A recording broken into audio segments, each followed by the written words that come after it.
Hello.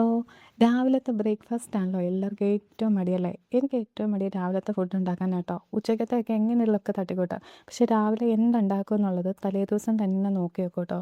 എന്നിട്ട് നമുക്കതൊരു easy ആയിട്ട് പെട്ടെന്ന് ഉണ്ടാക്കാൻ പറ്റുവാണെങ്കിലോ. ഇപ്പോൾ രാവിലത്തെ പല വെറൈറ്റി ദോശകൾ നമ്മൾ കാണുന്നുണ്ട് കേട്ടോ. ഇത് നമ്മുടെ ഹെൽത്തി ആൻഡ് ഈസി ആയിട്ട് ഉണ്ടാക്കാൻ പറ്റിയൊരു അടിപൊളി ദോശയുടെ റെസിപ്പിയാണ്. നമുക്ക് മാവ് കുഴക്കേണ്ട, നേരത്തെ അരച്ച് വെക്കേണ്ട, റെസ്റ്റ് ചെയ്യാൻ വെക്കേണ്ട ഒന്നും ചെയ്യാതെ നമുക്ക് ഈസി ആയിട്ട് വീട്ടിലുള്ളത് വെച്ചിട്ട് തന്നെ ഉണ്ടാക്കിയെടുക്കാം. 1 കപ്പ് റവ അതിന് വേണ്ടി എടുക്കുക കേട്ടോ. 1 കപ്പ് റവയാണ് ആദ്യം എടുക്കേണ്ടത്. അതിനുശേഷം അതേ അളവിൽ തന്നെ 1 കപ്പ് ഗോതമ്പ് പൊടിയാണ് എടുക്കുന്നത്. വീട്ടിലിത് രണ്ടും എന്തായാലും ഉണ്ടാവുമല്ലോ അല്ലേ. പിന്നെ അവിടെ ചെറിയുള്ളി ഉണ്ടല്ലോ, ചെറിയുള്ളി ചെറുതായി അരിഞ്ഞത് ചേർത്ത് കൊടുക്കുക കേട്ടോ.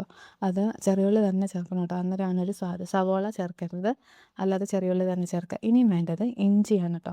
ഇഞ്ചി ചെറുതായി അരിഞ്ഞത്, പിന്നെ കുറച്ച് കറിവേപ്പിലയും കൂടെ ആഡ് ചെയ്ത് കൊടുക്കുക കേട്ടോ. നിങ്ങൾക്ക് പച്ചമുളക് ചേർക്കണമെങ്കിൽ അതും ചേർത്ത് കൊടുക്കാം കേട്ടോ. ഞാൻ കുഞ്ഞിന് കൊടുക്കുന്നതുകൊണ്ട് എരിവ് അധികം ഇല്ലാതെ കൊടുക്കാൻ വേണ്ടിയിട്ട് ഞാൻ ചേർക്കാൻ. പിന്നെ ജീരകം, കുറച്ച് പാലും, ഒരുപാട് വെള്ളം കൂടാതെ ഒരു പരുവത്തിന് പാലൂടെ ചേർത്ത് കുറച്ച് ഉപ്പും കൂടെ ചേർത്തിട്ട് നന്നായിട്ട് നല്ലൊരു ദോശമാവിൻ്റെ ബാറ്റർ പോലെ നന്നായിട്ടൊന്ന് അടിച്ചെടുക്കണം കേട്ടോ.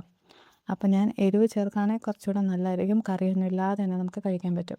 അപ്പോൾ ഇതാ നമ്മുടെ ദോശയുടെ ബാറ്റർ റെഡി ആയിട്ടുണ്ട്. ഇതിനി നമുക്ക് മിക്സിയിൽ കുറച്ച് വെള്ളം കൂടെ ഒഴിച്ചിട്ട് അതിൻ്റെ ആ ഒരു കട്ടിയൊന്ന് മാറിയിട്ട് ദോശമാവിൻ്റെ ഒരു പരുവത്തിൽ വരത്തില്ല, ആ ഒരു രീതിയിൽ വരാൻ വേണ്ടിയിട്ട് കുറച്ചുകൂടെ വെള്ളം മിക്സി ഒന്ന് കലക്കി ഒഴിച്ച് കൊടുക്കുന്നുണ്ട്. എന്നിട്ട് ഇതുപോലെ ഒന്ന് നന്നായിട്ട് മിക്സ് ചെയ്ത് കൊടുക്കുക കേട്ടോ. എന്നിട്ട് നമ്മൾ ഉണ്ടാക്കാൻ പോകുന്നതിൻ്റെ തൊട്ട് മുന്നേ തന്നെ ഒരു 1/4 സ്പൂണ് ബേക്കിംഗ് സോഡയും കൂടെ ആഡ് ചെയ്തിട്ട് പെട്ടെന്ന് നമുക്ക് ഉണ്ടാക്കിയെടുക്കാം കേട്ടോ. ബേക്കിംഗ് സോഡ ആഡ് ചെയ്തില്ലെങ്കിലും കുഴപ്പമില്ല, പക്ഷേ കുറച്ചുകൂടെ ഒന്ന് സോഫ്റ്റായി കിട്ടാൻ വേണ്ടിയിട്ട് ബേക്കിംഗ് സോഡ ആഡ് ചെയ്ത് അപ്പോൾ നമ്മൾ ഫ്രൈ പാനിലോട്ട് എണ്ണയൊന്ന് തേച്ച് കൊടുത്തിട്ട് ഒന്ന് ചുട്ടെടുക്കുക വേണ്ടു. ഈസി ആയിട്ടുള്ള ഹെൽത്തി ആയിട്ടുള്ള നല്ല ടേസ്റ്റുമാണ് കഴിക്കാനായിട്ട്. അപ്പോൾ ഇതിനകത്ത് നിങ്ങൾക്ക് വെജീസൊക്കെ എന്തെങ്കിലും ഇങ്ങനെ ഗ്രേറ്റ് ചെയ്തിടുവാണെങ്കിൽ ഈ വെജിറ്റബിൾസ് കഴിക്കാത്ത കുട്ടികളൊക്കെ കഴിച്ചോളൂ കേട്ടോ. ശരിക്കും അങ്ങനെ അല്ലാതെ ചുമ്മാ കഴിക്കാനാണേലും നല്ല ടേസ്റ്റാണ് കേട്ടോ. നല്ല ഒരു അടിപൊളി ടേസ്റ്റി ആയിട്ടുള്ളൊരു അപ്പമാണ് കേട്ടോ. നല്ല സോഫ്റ്റാണ് കഴിക്കാനായിട്ട്. നമ്മൾ കൈ കൊണ്ട് ഇങ്ങനെ പിടിക്കുമ്പം തന്നെ നല്ല കാണുമ്പം തന്നെ അറിയാൻ പറ്റും, നല്ല ടേസ്റ്റി ആയിട്ട് നമുക്ക് സോഫ്റ്റായിട്ട് നല്ല ചമ്മന്തിയുടെ കൂടെ ചട്നിയുടെ കൂടെ ഒക്കെ കഴിക്കാൻ നല്ലൊരു അടിപൊളി അപ്പമാണ് കേട്ടോ. നമുക്ക് ഈസി ആയിട്ട് പെട്ടെന്ന് ഉണ്ടാക്കിയെടുക്കാം. നമുക്കിത് അധികം ചേരുവകളൊന്നുമില്ല. നമുക്കൊന്ന് റെസ്റ്റ് ചെയ്യാനൊന്നും വെക്കാതെ തന്നെ പെട്ടെന്ന് നമുക്ക് വേഗം ഒരു രാവിലത്തെ ബ്രേക്ക്ഫാസ്റ്റ് റെഡിയാക്കി എടുക്കാം കേട്ടോ.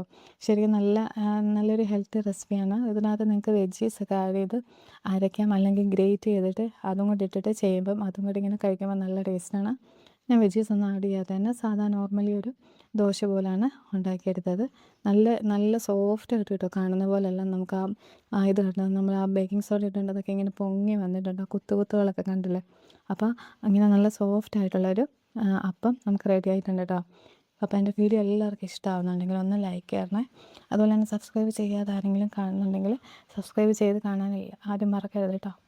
എന്നാൽ നമ്മൾ കൈ കൊണ്ട് തന്നെ എടുക്കുമ്പോൾ കണ്ടോ മനസ്സിലാവുന്നില്ല, നല്ല സോഫ്റ്റായിട്ട് നമ്മൾ കൈ കൊണ്ട് ഇങ്ങനെ ഒടിക്കുമ്പോൾ നല്ല സോഫ്റ്റായിട്ട് നല്ല ഒരു ഇങ്ങനെ ഒടിച്ചെടുക്കുക, റബ്ബർ പോലെ ഇരിക്കുന്നതാണ്. ശരിക്കും നല്ല സോഫ്റ്റാണ് നമുക്ക് കഴിക്കാനായിട്ട്. ആ കുത്തുകളൊക്കെ ഉണ്ടല്ലോ, അപ്പം നമുക്ക് നന്നായിട്ട് ബേക്കിംഗ് സോഡയൊക്കെ ഇട്ടപ്പോൾ നന്നായിട്ട് പൊങ്ങി വന്നിട്ടുണ്ട് കേട്ടോ. അപ്പോൾ എല്ലാവർക്കും എൻ്റെ ഈ ദോശയുടെ വീഡിയോ എല്ലാവർക്കും ഇഷ്ടമായെന്ന് വിചാരിക്കുന്നു.